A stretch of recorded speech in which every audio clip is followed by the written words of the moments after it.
Raríssimas, raríssimos e raríssimas, bom dia. René de Paula Júnior falando aqui no Radinho de Pilha, 18 de agosto de 2025, e esse episódio começou há mais ou menos 15 minutos.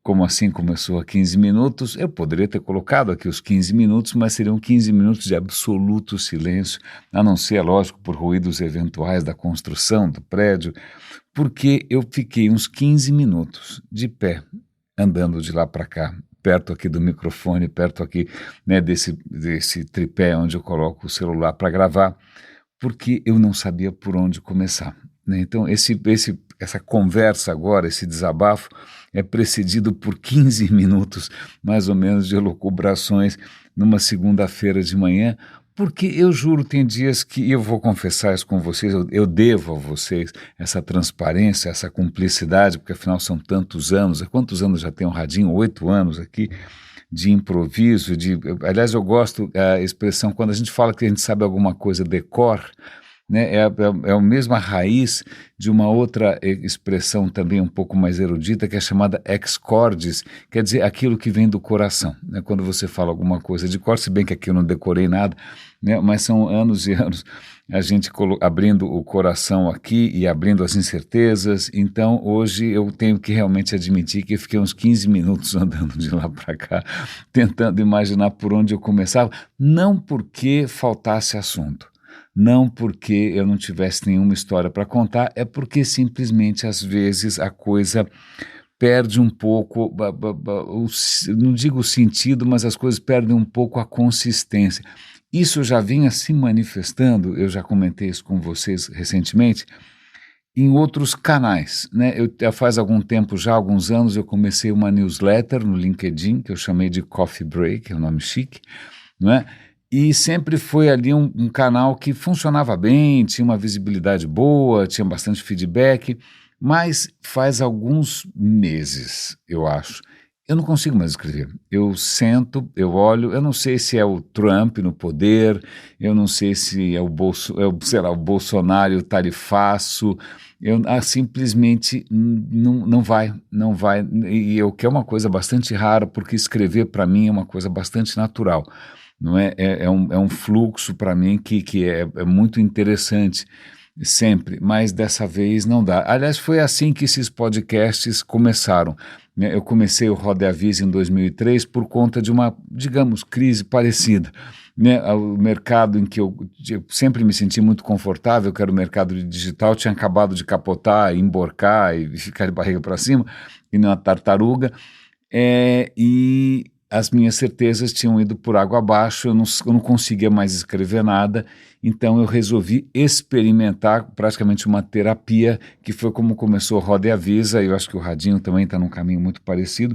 Então, bom, eu não consigo escrever por enquanto, mas pelo visto, como vocês estão percebendo aqui, pelo visto e pelo ouvido, né, vocês estão percebendo aqui que eu ainda consigo pelo menos desabafar e compartilhar com vocês essas minhas inquietações, essas minhas impotências súbitas. Mas a gente pode começar, até quer ver uma história que eu tive um estalo, sem mais nem menos, e fiquei pensando a respeito e resolvi validar do ponto de vista científico com o nosso amigo ChatGPT, ao qual seguiu-se a uma longa conversa, uma conversa bastante delirante. Eu vou dar o link aqui para vocês, mas eu estava pensando o seguinte, naquele momento que eu estava pensando, e nesse momento que eu também estou pensando, que eu também estou falando, e você está pensando, estamos todos aqui, em princípio, conscientes, não é mesmo? A questão é, de onde vem essa centelha, de onde vem essa energia que está movendo os seus pensamentos, as suas lembranças, as suas ideias, os seus sentidos. Você está ligado, não só ligado no sentido metafórico e também um pouco de gíria, mas você está vivo, né? Se você fosse um aparelho, você teria que estar ligado na tomada, você teria que estar ligado numa bateria de lítio, seja lá o que for, né? Você está consumindo energia. E aí eu tive o estalo de onde vem essa energia? Né? Parece aquela música do Gil, que eu adoro, de onde vem o baião, vem debaixo do solo, né? Vem debaixo não sei do que do chão.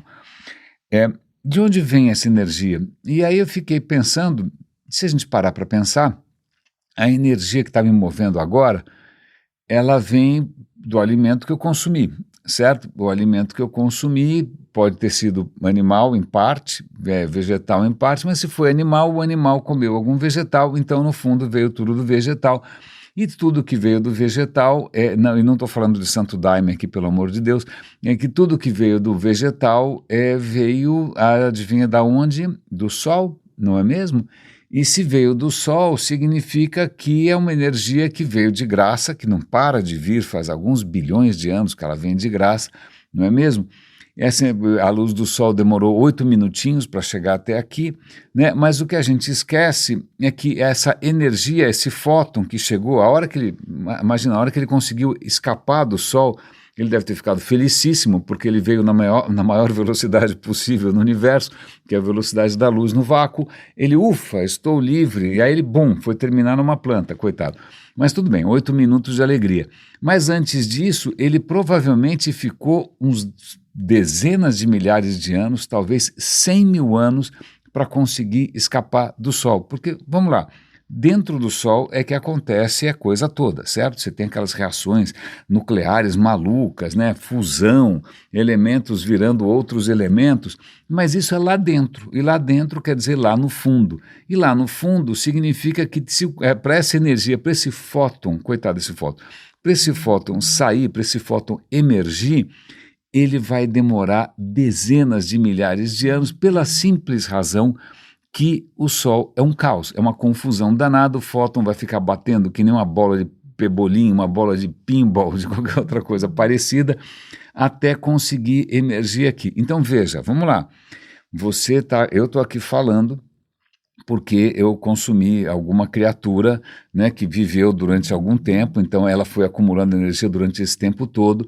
né, essa energia tinha acabado de chegar do Sol, mas só que no Sol ela tinha nascido 100 mil anos antes, mas a questão e aí vale a pena pensar, isso eu nunca tinha me aprofundado muito, de onde vem essa energia do Sol?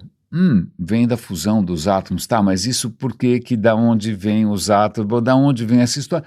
Em suma, a gente tem que voltar para o Big Bang. A gente tem que voltar 13,8 bilhões de anos. 13,8 bilhões, a gente não entende muito bem o que aconteceu assim, a gente tem uma boa noção, sobretudo a partir do momento 1 ou 2 ali, o momento 0 é um pouco confuso, né? A gente tem uma boa noção, o universo se expandiu, mas o que rola é que toda aquela energia que acabou se convertendo em partículas, né, que as partículas acabaram num certo momento, essas partículas fundamentais acabaram virando prótons e nêutrons e elétrons e depois moléculas, e essa energia foi assumindo outras formas, é essa energia que vai mover o Sol. Então a energia do Sol é uma energia que começou há 13,8 bilhões de anos, e aí entra uma coisa, aí eu estava felicíssimo com essa ideia, falei, puxa, que história bacana, né? Então, tudo que eu estou me movendo aqui, pensando, meus olhos, meus ouvidos, meus sentidos, aqui são fagulhas daquele momento inicial, é uma energia antiquíssima, né? Tem uma continuidade, tem uma linha direta, eu achei isso quase uma revelação, um momento místico, né? Mas aí, no dia seguinte, eu parei para pensar, falei, pera um instante só, eu esqueci de uma coisa chamada gravidade, porque o Sol só virou Sol, né, e o Sistema Solar só virou Sistema Solar, porque existe uma coisa que é um pouco confusa também, chamada gravidade. Né, porque lá atrás a matéria, quando foi criada, ela se distribuiu de uma maneira meio zoada, e aí a gravidade começou a simplesmente aglutinar algumas coisas, mais ou menos como um brigadeiro que empelota. Né, as coisas foram empelotando, né, e aí de repente você tem nuvens de poeira, nuvens de gás, elas vão se adensando. Vale lembrar que o nosso Sol é um Sol de segunda ou terceira mão, né, ele nasceu já de restos, né, do lixo que sobrou de outras estrelas, né, até o nosso Sol surgir, gerações e gerações de estrelas foram nascendo, explodindo, do que sobrou dessa zona toda, nasceu o nosso Sol, certo? Então o nosso Sol tem aí uma boa parte do nosso Sol. Aliás, acho que o artigo, essa conversa com o ChatGPT, ele até dá alguns números, né?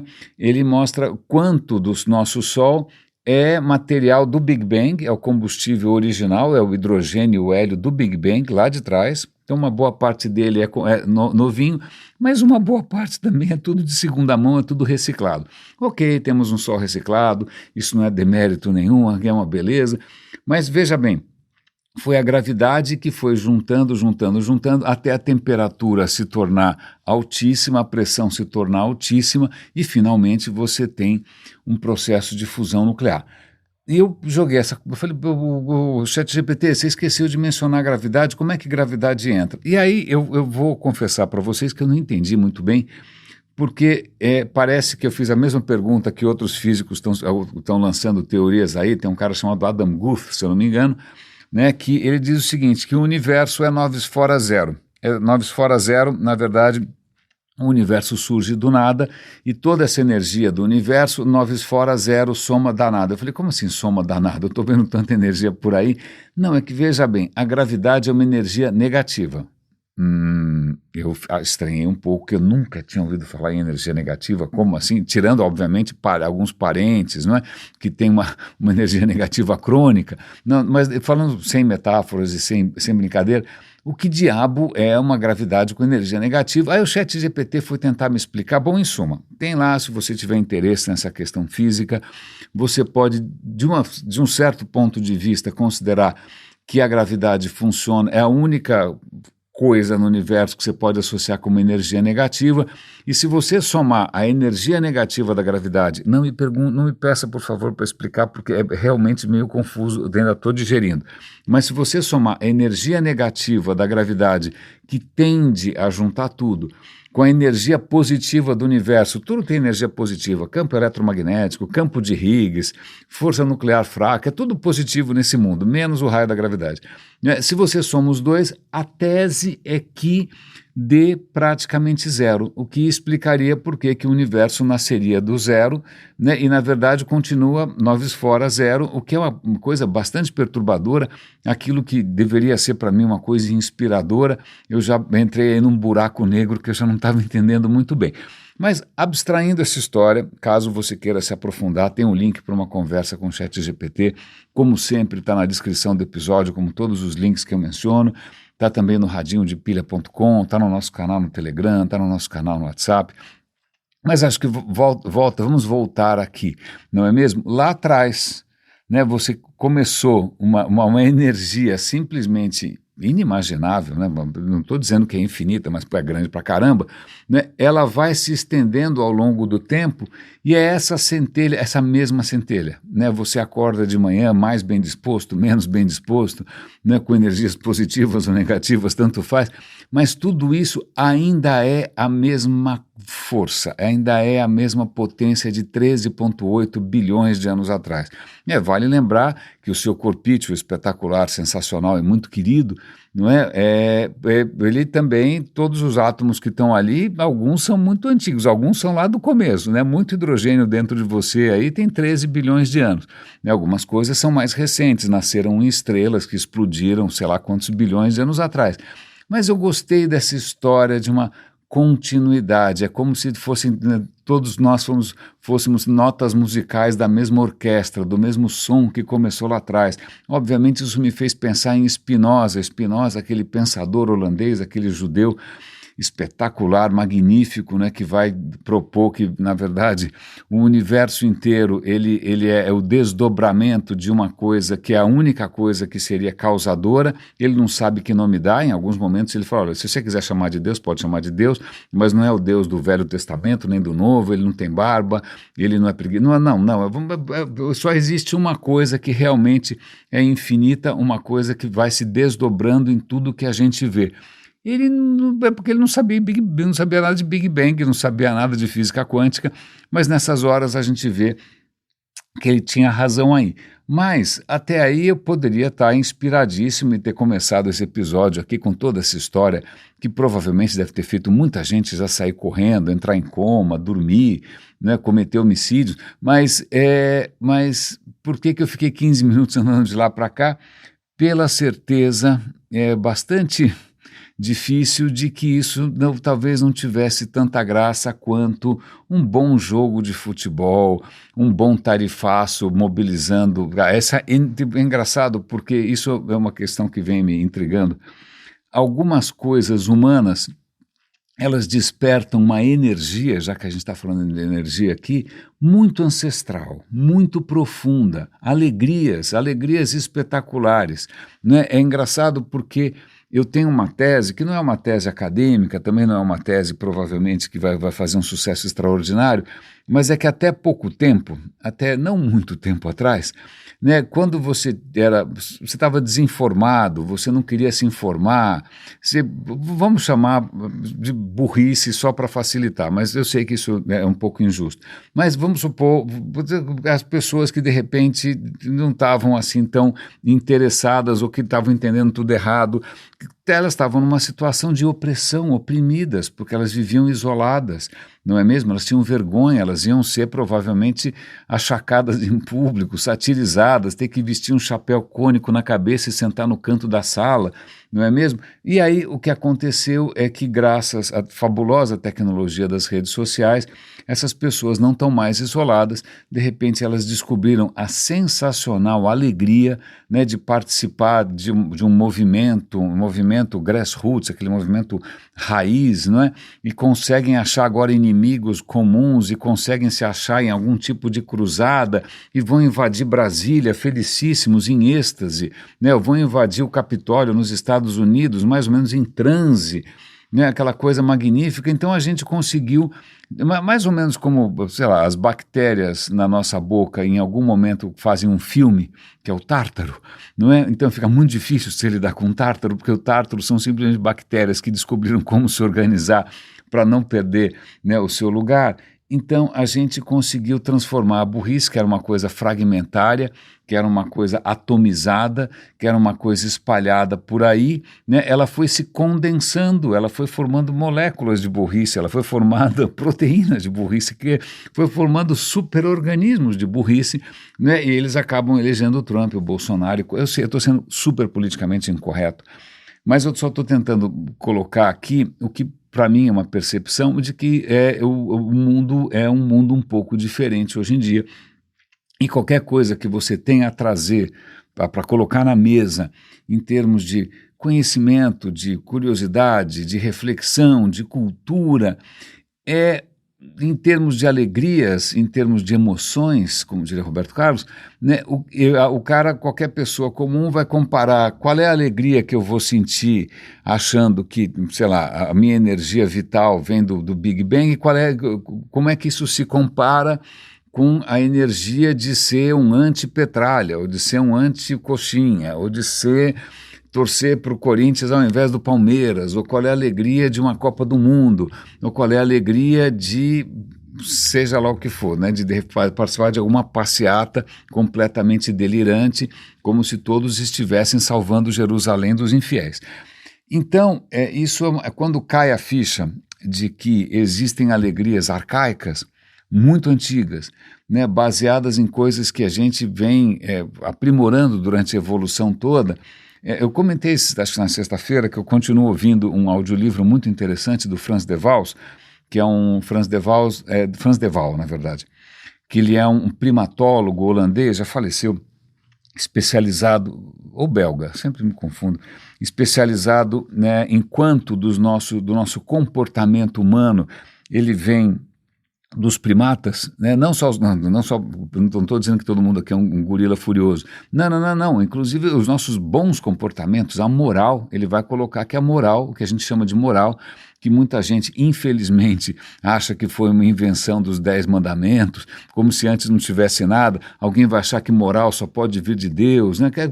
Teve aí um sequestro, né? As religiões sequestraram essa questão, né? E sentaram em cima como se elas tivessem um monopólio do bom comportamento, né? Como se a humanidade precisasse esperar Jesus para as pessoas descobrirem que ser legal faz bem. Não precisava, porque na verdade, veja bem, né, a gente tem outros colegas em termos de evolução, tem bonobos, tem chimpanzés, tem orangotangos, ou gorilas, tem orcas e cães, etc. e tal, que na medida em que eles vivem em sociedade, eles vão, de uma maneira evolutiva, é Darwin puro, né, eles vão desenvolver comportamentos e capacidades que são de justiça, de retribuição, de confiança, de desconfiança, de empatia, de simpatia.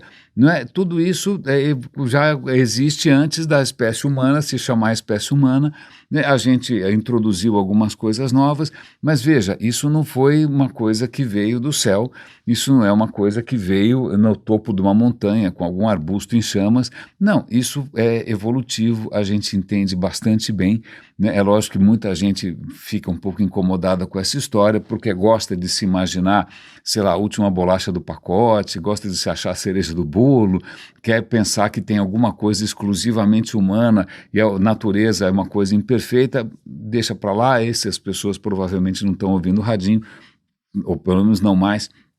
Mas a questão é que esse livro é muito interessante porque ele vai mostrar que, do ponto de vista evolutivo, né, isso nos capacitou para a gente ser generoso, para a gente ser bondoso, para a gente descobrir maneiras de colaborar, para a gente descobrir maneiras de confiar, de desconfiar, mas também, infelizmente, criou ali mecanismos para proteger o nosso grupo do resto, né? Então veja, se o nosso grupo for atacado, então pronto, acabou, todo mundo tira a luva e aí a pancadaria começa. Então veja que essas alegrias que eu estou chamando de alegrias arcaicas, todas elas, quando alguém descobre que consegue manipular a burrice alheia, né, e tentar transformar isso numa fonte de energia infinita, ele vai obviamente usar os mesmos mecanismos de sempre.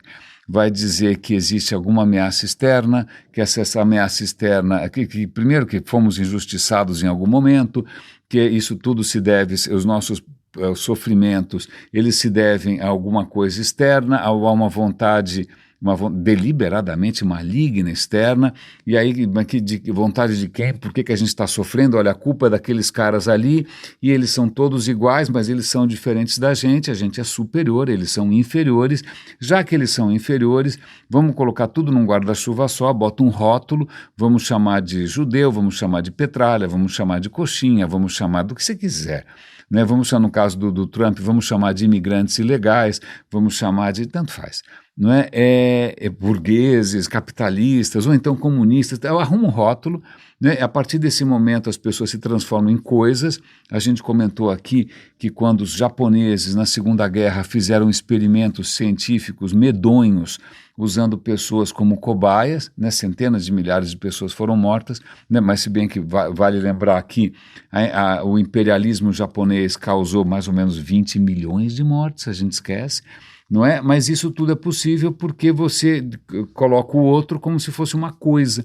No caso do Japão, as pessoas eram chamadas de toras, de troncos, né, de galhos de árvore, logs, né, em inglês, né, para dessensibilizar. Veja, eu sei que ele parece comigo, mas não, ele é diferente, eu sou superior, o meu grupo é muito mais legal, o meu grupo é mais santo, o meu grupo é mais limpo, eles são imundos. Então, portanto, a gente, infelizmente, assim como a gente desenvolveu a alegria que emerge quando você participa de um culto, quando você vai numa igreja, quando você... É a mesma alegria de quando você bota fogo no infiel, é a mesma alegria de quando você trucida e faz coisas absolutamente medonhas. Tudo isso, infelizmente, faz parte do nosso pacote. E acho que hoje em dia, sobretudo nas redes, os algoritmos e os donos dos algoritmos descobriram como capitalizar em cima disso. Ainda mais porque essas alegrias mais arcaicas, a resposta é muito rápida, porque elas normalmente têm a ver com ameaça, elas normalmente têm a ver com medo, normalmente elas têm a ver com sobrevivência, ou elas têm a ver com sexo.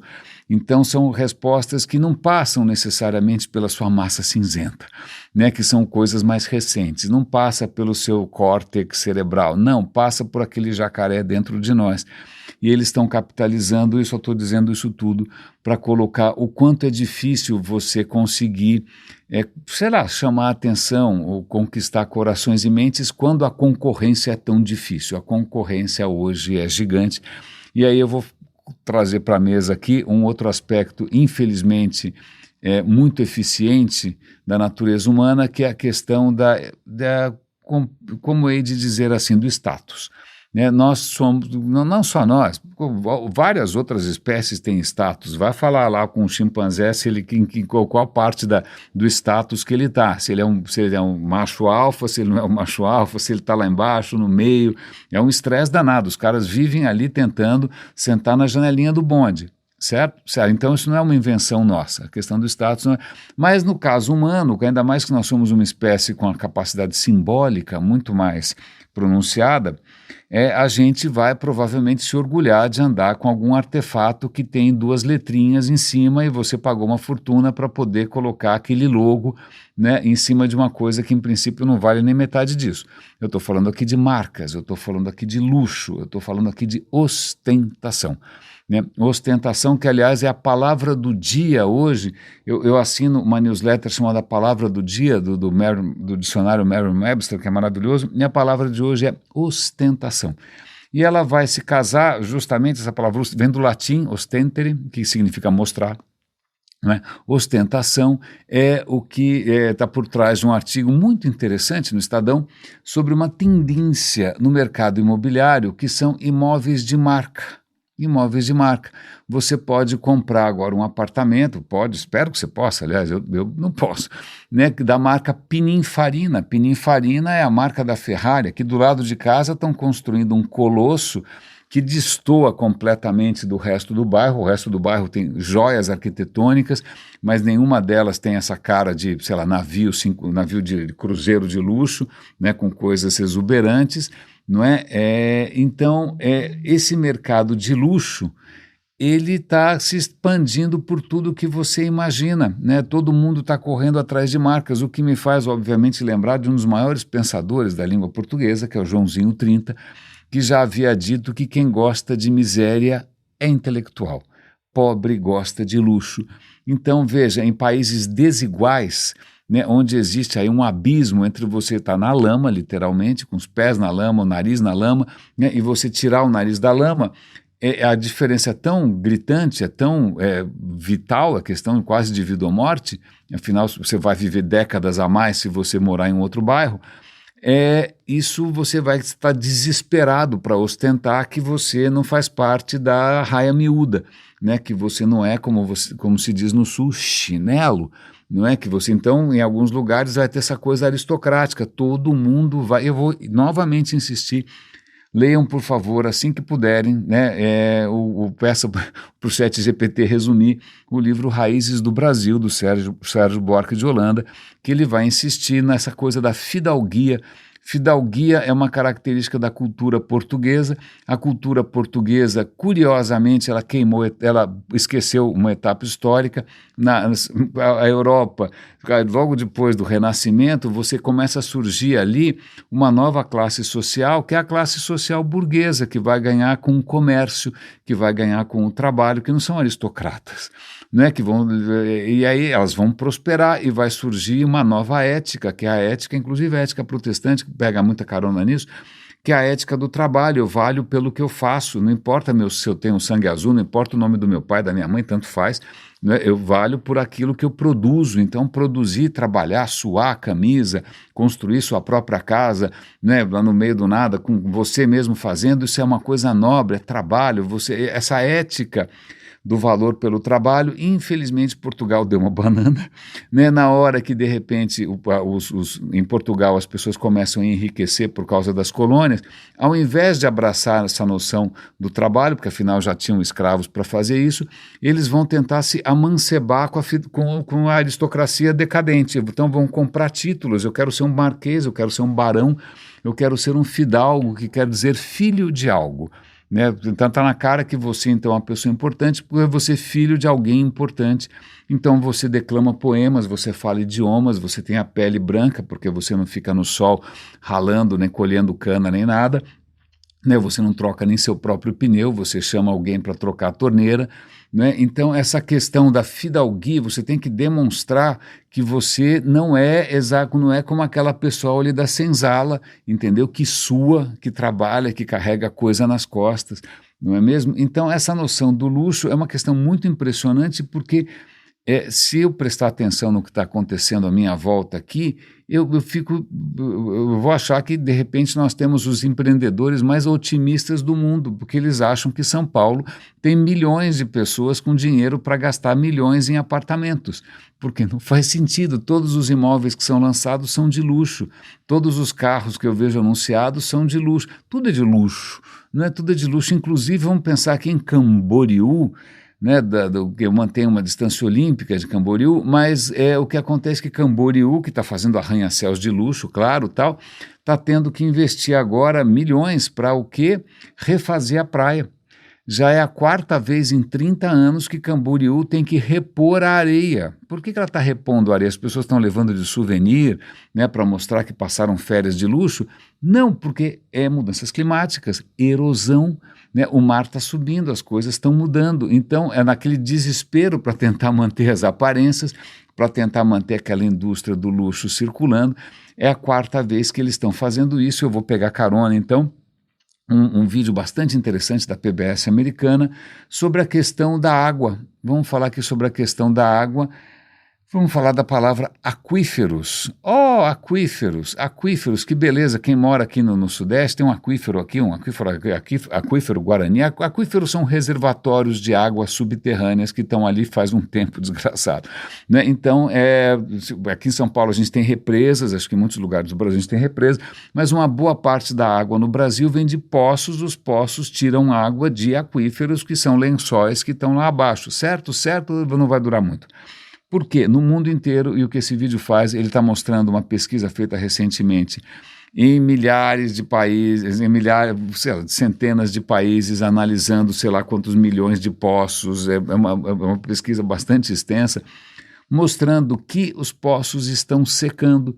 Por que os aquíferos estão secando? Porque a gente insistiu em transformar, sei lá, a Califórnia, que era um lugar que não era tão seco assim, um negócio agrícola, como? Tirando água do solo, transformando não sei o que, né, e tirando água do solo.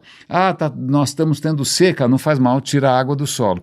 Está cada vez mais caro nos Estados Unidos tirar a água do solo, porque a água está cada vez mais profunda. Você tem que gastar, às vezes, $100 mil para fazer um poço, né? E quando você vai puxar a água está contaminada, porque ela não está sendo reposta e ela está sendo contaminada por outras fontes. Então, isso é muito grave, porque isso afeta praticamente metade da produção agrícola, metade das pessoas vivendo nesse planeta, elas estão dependendo de aquíferos que estão indo embora. Por que os aquíferos estão indo embora? Primeira razão, a gente está extraindo água demais dos aquíferos. Na Indonésia, a capital, Jakarta, vão ter que fazer uma nova capital, numa outra ilha. A Indonésia está cheia de ilhas. Vamos fazer uma nova capital, não é porque tem o Juscelino Kubitschek, não é integração nacional, não é fazer Brasília com corrupção gritante no meio do nada. Não, é simplesmente porque Jakarta está afundando. Por que Jakarta está afundando? Ela fica em cima de um aquífero, eles estão tirando água do aquífero sem parar. Quando você tira a água do aquífero, uma coisa que pode acontecer, e está acontecendo em várias cidades do mundo, é uma coisa chamada subsidência. O solo cede. Você tirou a água, o solo começa a afundar. Né? No caso da Indonésia, isso é gravíssimo, está afundando sei lá quantos centímetros por ano, mas em Nova York e várias cidades do mundo inteiro, o solo está baixando porque a gente está retirando a água.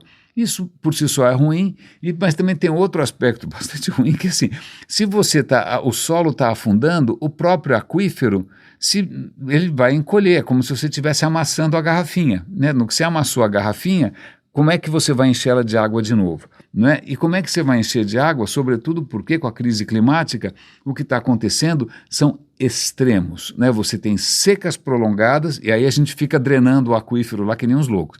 Não é? E aí na hora que chove, que poderia ser a ocasião de você repor água no aquífero, a chuva é torrencial, ela vem toda de uma vez só, não dá tempo da água descer. Porque tem uma outra reportagem da FAPESP a respeito, eu vou dar o link também, para a água atingir o aquífero pode demorar décadas. Não é que choveu e encheu o aquífero, demora décadas para ela se filtrar por 15 metros. 15 metros vai demorar, sei lá quanto tempo vai demorar, muito tempo. Então, se a chuva vem toda de repente e se as cidades estão impermeabilizadas, Taran! Voltando depois de um breve intervalo, porque tocou o interfone, eu tive que ajudar a buscar as compras do supermercado, mas voltando, o que acontece é que as chuvas torrenciais, na hora que elas encontram cidades que são impermeabilizadas, essa água vai provocar enchentes, elas vão acabar indo parar nos cursos de água e elas não vão preencher os aquíferos. Então, portanto, nós temos uma situação aí bastante complicada, não é? Onde os aquíferos estão se exaurindo, é uma bela palavra. Né? Quanto tempo a gente ainda tem para pensar a respeito? Não muito, né? Vários cenários estão sendo projetados de mais irresponsabilidade, menos irresponsabilidade, mas nunca zero irresponsabilidade, não é? Estão projetando que mais algumas décadas eu provavelmente já vou ter morrido, vocês não, né, os aquíferos vão começar a entrar em declínio. Então a gente vai provavelmente estar atingindo já o máximo do que eles podiam dar. Daqui para frente a coisa fica um pouco mais complicada. Qual é o que a gente pode fazer a respeito? E, obviamente ninguém vai se mexer, eu acho que eu já vi algumas coisas na China, etc. e tal, eu acho que a China é mais responsável com essas coisas, pasme, é você tentar tornar as cidades mais permeáveis, tentar fazer algumas estratégias para capturar essa água toda e eventualmente direcionar para que um aquífero consiga se recompor, mas em princípio a gente está esgotando o que parecia inesgotável, né? Enquanto isso é óbvio, né? Falando em alegrias primevas, alegrias arcaicas, alegrias fundamentais, né? Você pode testemunhar em qualquer noticiário, né, a alegria fundamental de pessoas que estão querendo acelerar a combustão circense, né, que estão querendo que o circo pegue fogo mais rápido, que estão querendo que a gente, obviamente, tire petróleo não sei da onde, né, que a gente derrube a Amazônia para fazer mais soja, ou né, que a gente diminua as garantias ambientais, né, e a COP30 você vai pegar um quarto de motel sujo e imundo que virou um hotel de R$8.000 por dia. Então, eu acho que é por essas e outras que eu comecei o dia andando de lá para cá sem saber por onde começar, porque realmente, por mais que a gente aqui comungue em torno de alguns ideais e porque a gente se emocione com coisas parecidas, né, com descobertas da ciência, avanços da sociedade, né, aparentemente isso empalidece perante outras coisas que são muito mais, digamos, espalhafatosas, né? Que ostentam muito mais do que simplesmente essa nossa saga, que é essa nossa jornada que começou há tantos anos e que vocês, eu agradeço de coração, continuam acompanhando, agradeço aqui inclusive aos Super Raríssimos que todo mês colaboram financeiramente para que esse canal tenha um pouco mais de sustentabilidade. Raríssimas, raríssimos e raríssimos, quem sabe amanhã eu tenho menos dúvidas. Cuidem-se, por favor, um grande abraço e até amanhã.